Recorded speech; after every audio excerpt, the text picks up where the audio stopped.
எல்லாருக்கும் வணக்கங்க. இது அர்ஜுன் கார்டன். இப்போ இது ஒரு 2 வாரத்துக்கு முன்னாடி எடுத்து நட்டு வச்சேன் பாருங்கள் காராமணி காய். அந்த காராமணி எப்படி வந்திருக்கு பாருங்களேன். நான் கூட வருமோ வராதோன்னு நினச்சிருந்தேன். ஒரு சிஸ்டர் வேறு சொல்லியிருந்தாங்க செடி நல்லா ஆரோக்கியமாக தான் இருக்குது, கண்டிப்பாக வரும்னு சொன்னாங்க. உண்மையே நல்லா வந்திருக்கு, பூவே எடுத்துருக்கு பாருங்க. பாருங்க செமையாக இருக்குது. இது கூட சேர்ந்தது அதுங்க, அந்த தொட்டியில் வச்சுருக்கிறேன். அந்த தொட்டி, அதுக்கு அடுத்த தொட்டி, இந்த 3த்துலேயுமே இது ஒரு செடியில் உள்ள காராமணி விதை தான். எப்படி பாருங்கள். அங்கே ஒன்று வச்சுருக்கேன், அதுவும் மேலே வந்துருச்சு. மொத்தம் 4 இடத்துல 4 தொட்டியில் வச்சுருக்கேன் காராமணி. எவ்வளோ சூப்பராக வந்திருக்கு பாருங்கள்.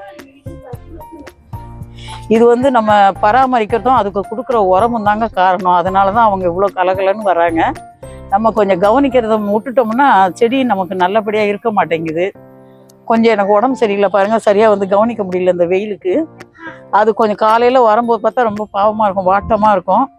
சாயந்தரத்தில் வந்து நம்ம தண்ணி கிண்ணி ஊற்றிட்டு இது பண்ணி பார்க்கும்போது இவ்வளோ ஃப்ரெஷ்ஷாக இருக்குங்க, நல்லா இருக்குது பாருங்கள். இந்த இடமே எப்படி இருக்குது பாருங்களேன். அப்படியே சுற்றி இந்த மல்லி செடி, மிளகா செடி எல்லாம் எவ்வளோ அழகாக ஃப்ரெஷ்ஷாக எப்படி இருக்குது பாருங்கள். இந்த வீடியோ பிடிச்சிருந்தா லைக் பண்ணுங்கள், ஷேர் பண்ணுங்கள், சப்ஸ்கிரைப் பண்ணுங்கள். இது அர்ஜுன் கார்டன். நன்றி, வணக்கம்.